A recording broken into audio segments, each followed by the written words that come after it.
حضرت عبداللہ بن مسعود رضی اللہ تعالیٰ عنہ کہتے تھے کہ میں 9 بار اللہ کی قسم کھا کر کہتا ہوں کہ نبی صلی اللہ علیہ وسلم کو شہید کیا گیا تھا، یعنی ان کی وفات نیچرلی نہیں ہوئی تھی۔ یہاں تک کہ کچھ شیعہ یہ بھی کہتے ہیں کہ انہیں حضرت عائشہ نے زہر دے کر شہید کیا تھا، لیکن آخر اس کے پیچھے کا سچ کیا ہے چلے جانتے ہیں۔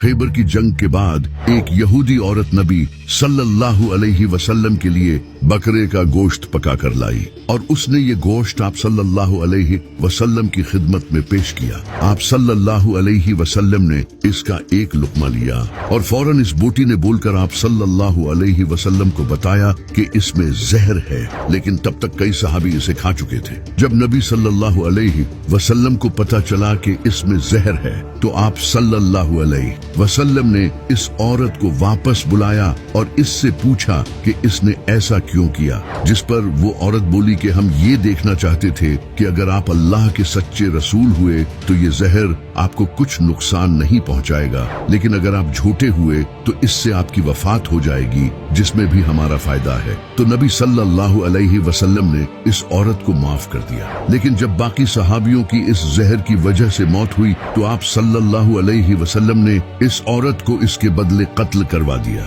اس واقعے کے 4 سال بعد نبی صلی اللہ علیہ وسلم کی طبیعت خراب ہو گئی تو ایک دن نبی صلی اللہ علیہ وسلم نے حضرت عائشہ رضی اللہ تعالی عنہا سے کہا، میں ابھی بھی اس زہر کا درد اپنے جسم میں محسوس کر رہا ہوں جو میں نے خیبر کے موقع پر کھایا تھا۔ مجھے محسوس ہو رہا ہے کہ جیسے وہ زہر میری رگ کاٹ رہا ہے۔ اسی زہر کی وجہ سے نبی صلی اللہ علیہ وسلم کی طبیعت بہت زیادہ خراب ہو گئی اور آپ صلی اللہ علیہ وسلم بیمار ہو گئے۔ اس کو دیکھ کر حضرت عائشہ اور کچھ صحابہ نے مل کر نبی صلی اللہ علیہ وسلم کو دوا دینے کا سوچا، لیکن آپ صلی اللہ علیہ وسلم نے دوا لینے سے انکار کر دیا، لیکن صحابہ اور حضرت عائشہ نے مل کر زبردستی آپ صلی اللہ علیہ وسلم کو دوا پلائی، جبکہ آپ صلی اللہ علیہ وسلم اس سے منع کر رہے تھے، کیونکہ حضرت عائشہ کو لگا کہ بیمار انسان تو دوا کو ویسے بھی پسند نہیں کرتا۔